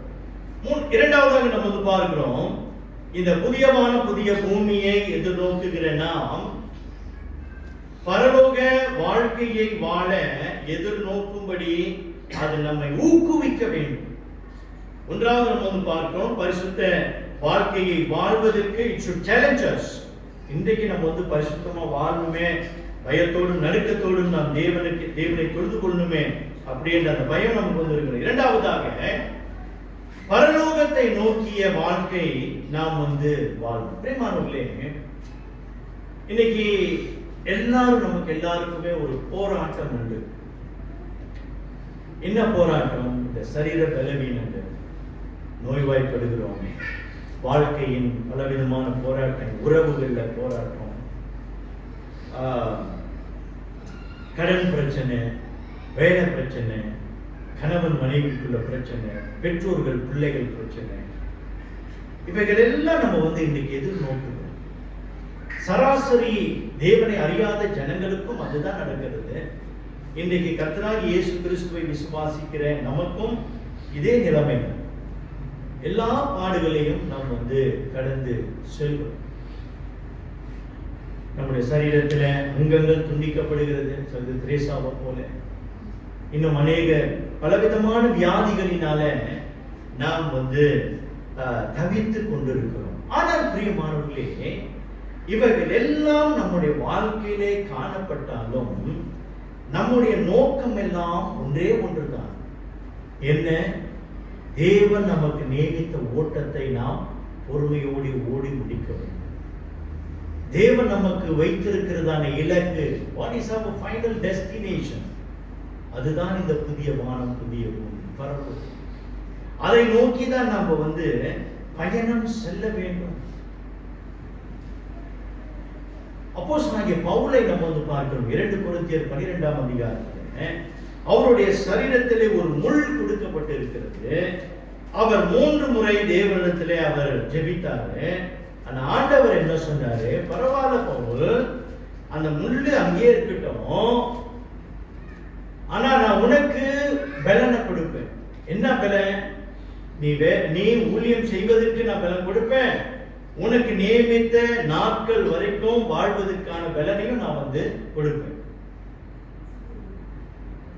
அப்போ பவுல் என்ன செய்தாரு? பவுல் என்னங்க செய்தாரு? பவுல் ஐயோ தேவன் இப்படி சொல்லிட்டாரே அப்படின்னு சொல்லிட்டு அவர் ஒரு மூலையில உட்கார்ந்து அழுதுகிட்டு இல்லை. இன்னும் துரிதமாக, இன்னும் எவ்வளவாய் ஊழியம் செய்ய முடியுமோ, எவ்வளவாய் தன்னுடைய பலத்தெல்லாம் கொட்டி சிதைத்து கடவுளுக்காக ஊழியம் செய்ய முடியுமோ அவ்வளவாய் ஊழியம் செய்தார் என்று பார்க்கிறோம். அந்த முள் அங்கதான் இருக்குது, அது எங்கேயுமே போல. அது ஒவ்வொரு நாளும் வேதனை உண்டாக்கி கொண்டே தான் இருந்துச்சு. ஆனா பவுல் அவர் வந்து ஓடினாரு பாருங்க, ஓட்டம். உசேன் போல்ட் அந்த மாதிரி ஓட யாரு? உசேன் போல்ட் அந்த மாதிரி ஓடி இருக்க மாட்டார். இவர் ஓடுறாருங்க, ஓடுறாரு ஒளித்துக்காக ஓடுறாரு, ஓடி 2 தீமோத்தேயு நிருபத்தை படுக்கையில, மரண படுக்கையில எழுதுறாரு. பாரு தீமோத்தேயுவே, ஆய்வு முடிய போகுது, ஆனா ஒண்ணு மட்டும் நான் வந்து சொல்றேன் அப்படின்ற பவுல் வந்து தீமோத்தேயுக்கு சொல்றாரு. என்ன சொல்றாரு தெரியுங்களா? கடைசியில வாசிங்க 2 தீமோத்தேயு 4:6.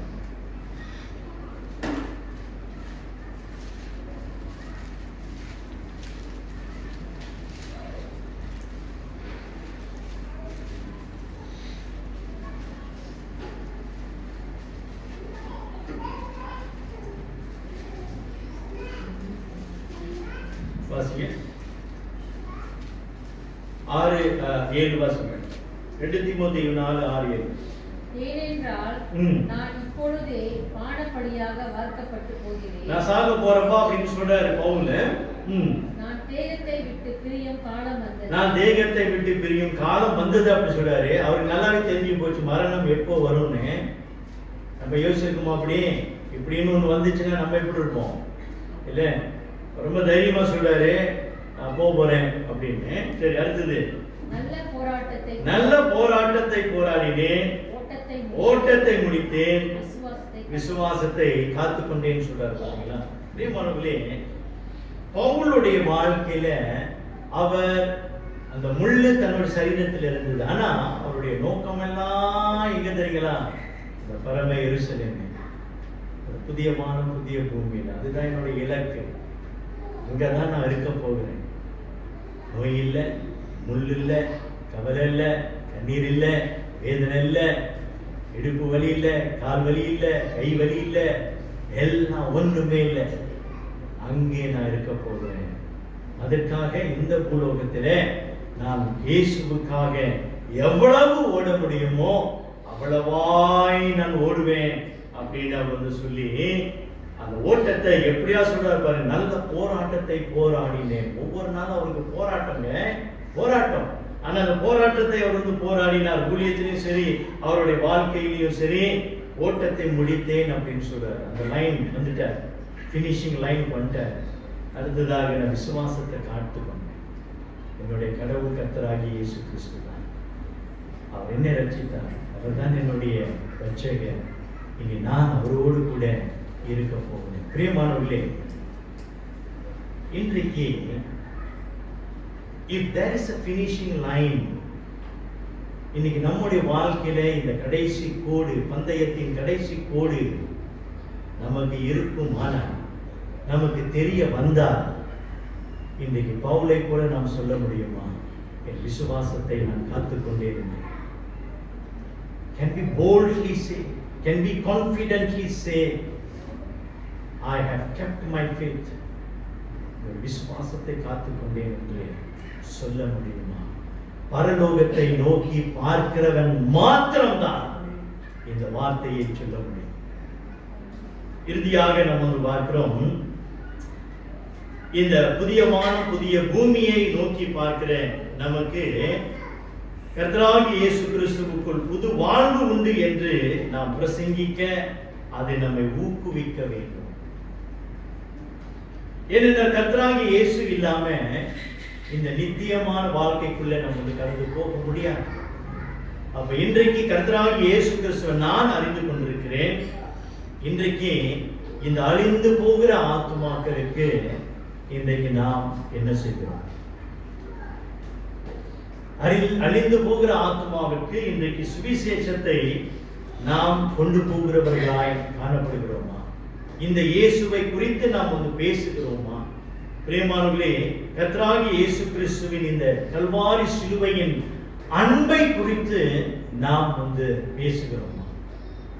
ஏனென்றால் கல்வாரி சிலுவையின் அன்பிலே ரட்சிப்பை பெற்றவன் தான் இந்த புதிய வானம் புதிய பூமிக்குள்ளாக கடந்து போக முடியும். அப்போ இன்றைக்கு இந்த அழிந்து போகிற ஆத்மாவுக்கு, பலவிதமான நம்பிக்கை இழந்த ஜனங்களுக்கு உங்களுக்கு நம்பிக்கை உண்டு. கர்த்தராகிய இயேசு கிறிஸ்து ஒருவரே உங்களுடைய வாழ்க்கை பிரச்சனையிலிருந்து உங்களுக்கு விடுவிக்கவும், உங்களுடைய ஆத்மாவுடைய பாவங்களை மன்னிக்கவும் இந்த கர்த்தராகிய இயேசு கிறிஸ்து ஒருவராலே ஆகும் என்று சொல்லக்கூடிய தைரியம், துடிப்பு, வேகம் இன்றைக்கு நமக்கு இருக்கிறது.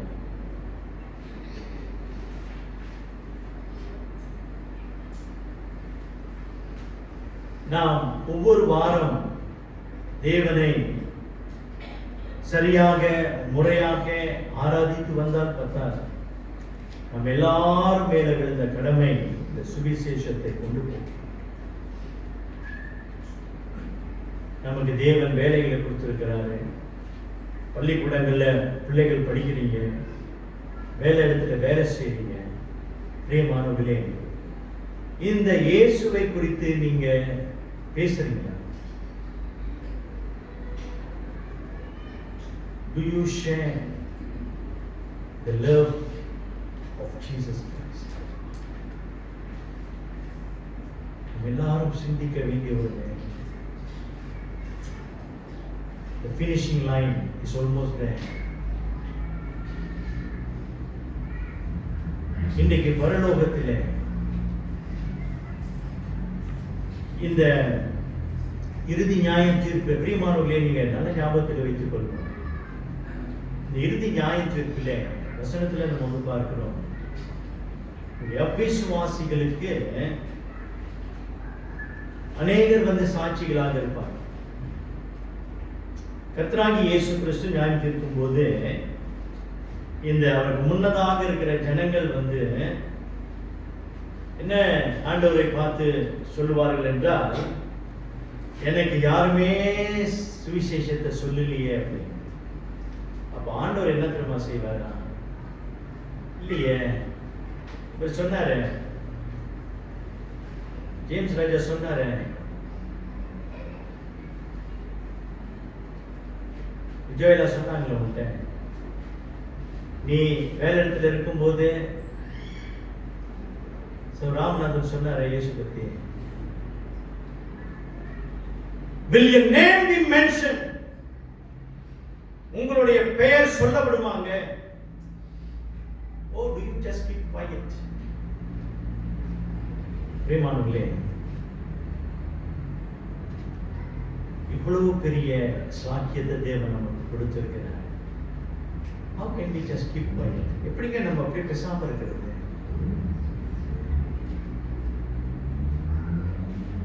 நம்மை குறித்து பரலோகத்தில் பேசப்படுமா?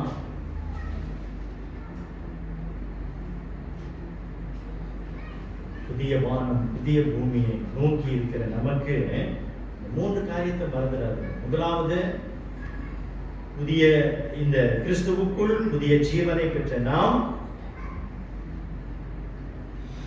பரிசுத்தமுள்ள வாழ்க்கை வாழணும். இரண்டாவதாக,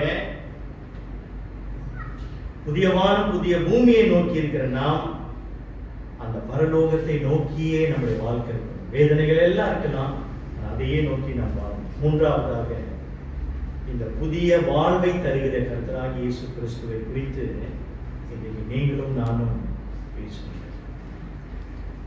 வாலிபர்களை பார்த்து கேட்கிறேன், இந்த கிரேட் கமிஷனுக்கு நீங்க வந்து போயிட்டு வந்தீங்க, இப்போ 2-3 வாரம் ஆயிடுச்சு.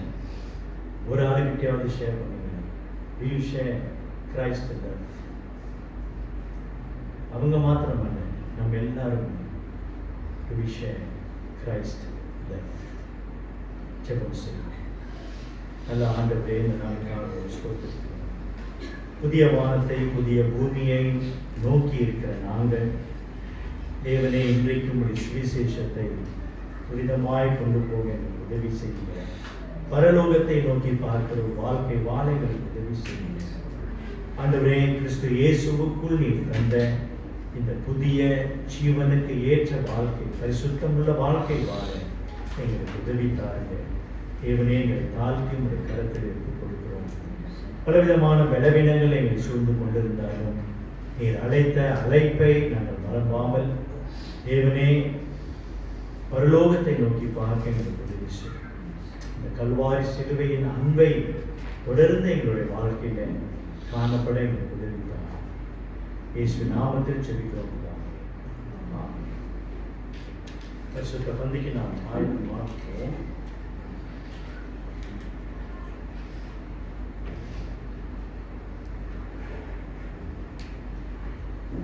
பரிசுத்த பந்தியிலே கலந்து கொள்கிற யாவரும் நீங்கள் எழுதி நிற்க கேட்கிறேன்.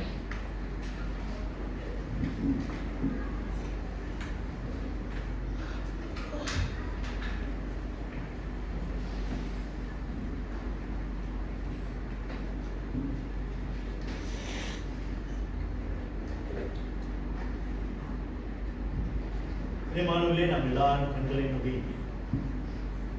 கல்வாரி சிலுவையை நாம் தியானிப்போமாக. அந்த கல்வாரி சிலுவையின் தியாகத்தினால்தான் இன்றைக்கு நமக்கு ரட்சிப்பு உண்டானது.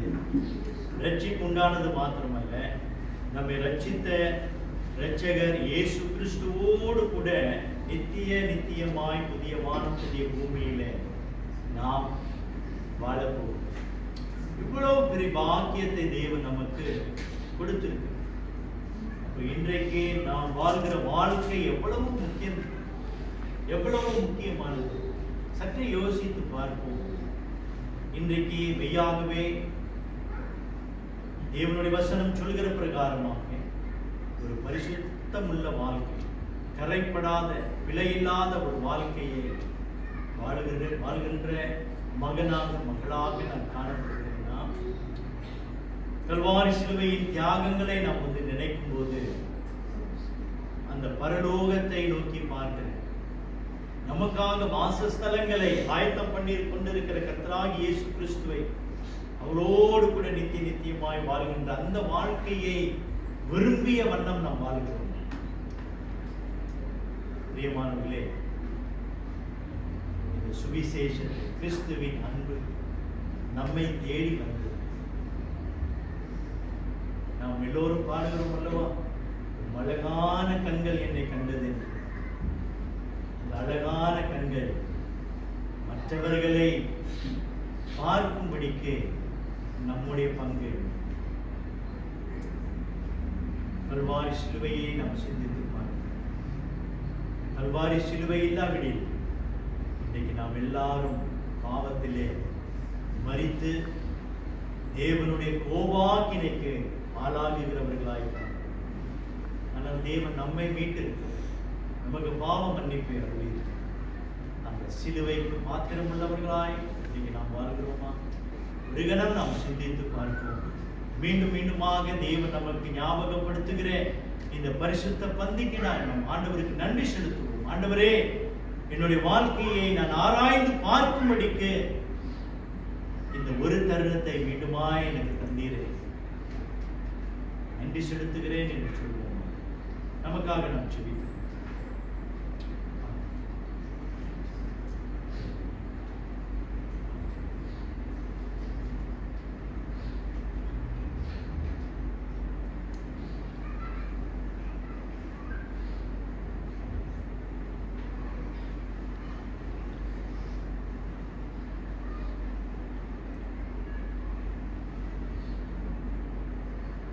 நான் உங்களுக்கு ஒப்புவித்ததை கர்த்தரிடத்தில் பெற்றுக்கொண்டேன். இனிமேல் கர்த்தராகிய இயேசு தம் காட்டி கொடுக்கப்பட்ட அந்த ராத்திரியிலே அப்பத்தை எடுத்து ஸ்தோத்திரம் பண்ணி அதை பிட்டு, நீங்கள் வாங்கி புசியுங்கள், உங்களுக்காக பிற்கப்படுகிற என்னுடைய சரீரமாய் இருக்கிறது, என்னை நினைவு கூறும்படி இதை செய்யுங்கள்.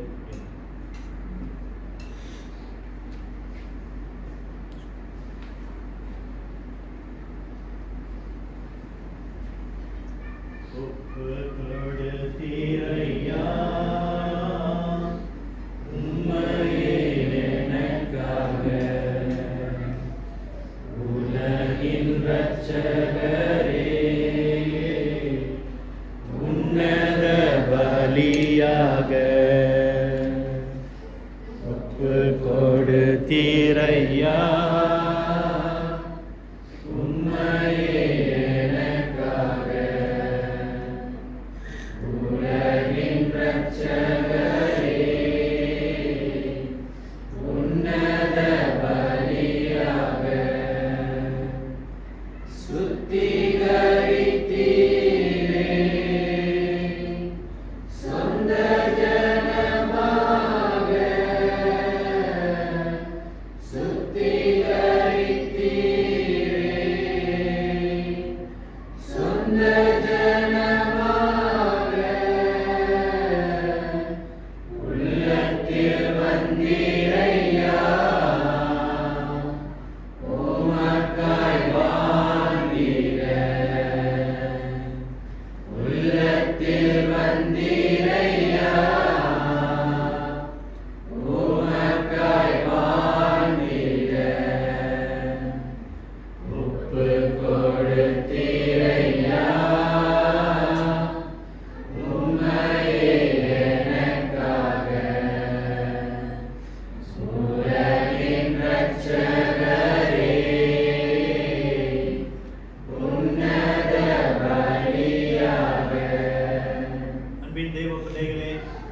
கிறிஸ்து இயேசுவின் சரீரம் நம்முடைய பாவ மன்னிப்புக்காக பிற்கப்பட்டது என்பதை மனதார நினைவு கூர்ந்து விசுவாசத்துடன் இதை புசி.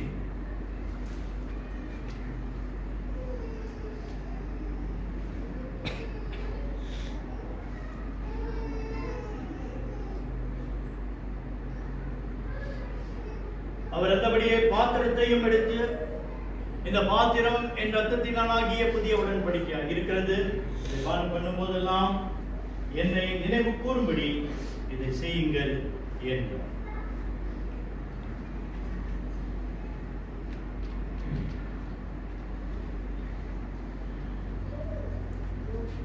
கொடுத்தீரையா உம்மையே எனக்காக, உலகின் இரட்சகரே, உன்னத பலியாக வாழ வைக்க சிலுவையில் தொங்கினீர். எங்களை வாழ வைக்க சிலுவையில் தொங்கினீர். நோக்கி பார்த்ததினால் பிழைத்துக் கொண்டோமையா. உம்மை நோக்கி பார்த்ததினால் பிழைத்துக் கொண்டோமையா. ஒப்புக் கொடுத்தீரையா உம்மையே எனக்காக, உலகின் இரட்சகரே, உன்னத பலியாக. அன்பின் தேவ பிள்ளைகளே, கிறிஸ்து இயேசுவின் திரு ரத்தம் நம்முடைய பாவ மன்னிப்புக்காக சிந்தப்பட்டது என்பதை மனதார நினைவு கூர்ந்து விசுவாசத்துடன் இதை பானம். பரலோக தகப்பனே, நீர் இம்மட்டும் எங்கள் மேல் தயவாய் இருப்பதற்காக நன்றி.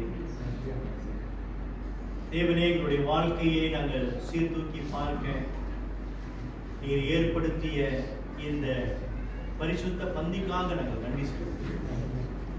ஆண்டவரே, நீர் எங்களை கண்டிப்பதற்காக அல்ல, நாங்கள் எங்களுடைய வாழ்க்கையை சீர்தூக்கி பார்த்து தேவனுக்கு முன்னதாக பரிசுத்தமுள்ள வாழ்க்கையை நாங்கள் வாழ, இந்த புதிய வானம் புதிய பூமியை நோக்கி இருக்கிற நாங்கள் கருத்தோடு இந்த ஜீவனம் கிறிஸ்து இயேசுவில் உள்ள ஜீவனத்தை நாங்கள் ஜீவிக்க தொடர்ந்து எங்களுக்கு கிருபை பாராட்ட வேண்டுதல் செய்கிறோம். எங்களை தாழ்த்தி உடைய கருத்தில் ஒப்புக் கொடுக்கிறோம். இதோ உடைய ஜனங்களின் மேலே கர்த்தர் தயவாய் இருப்பீராக. இயேசுவின் நாமத்தில் ஜெபிக்கிறோம். ஆமென். அமருங்கள். இறுதி பாடலுக்கு கடந்து செல்லுங்கள்.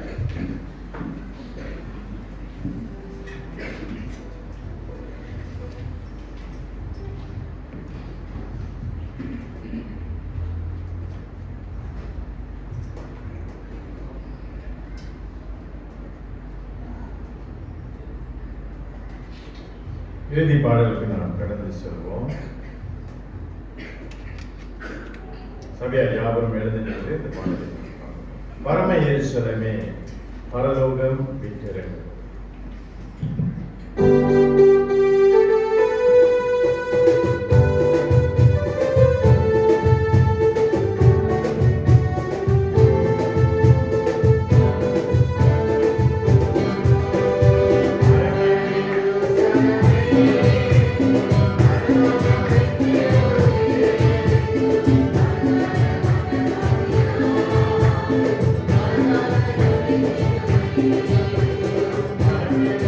உம்மையே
நாம் யாவரும் இணைந்து ஆசீர்வாதத்தை பெற்றுக்கொள்வோம். நம்முடைய கர்த்தராகிய இயேசு கிறிஸ்துவின் கிருபையும் தேவனுடைய அன்பும் பரிசுத்த ஆவியானவருடைய அன்புடைய ஐக்கியமும் உங்கள் அனைவரோடும் கூட இன்றும் இனி என்றும் இருப்பதாக. ஆமென்.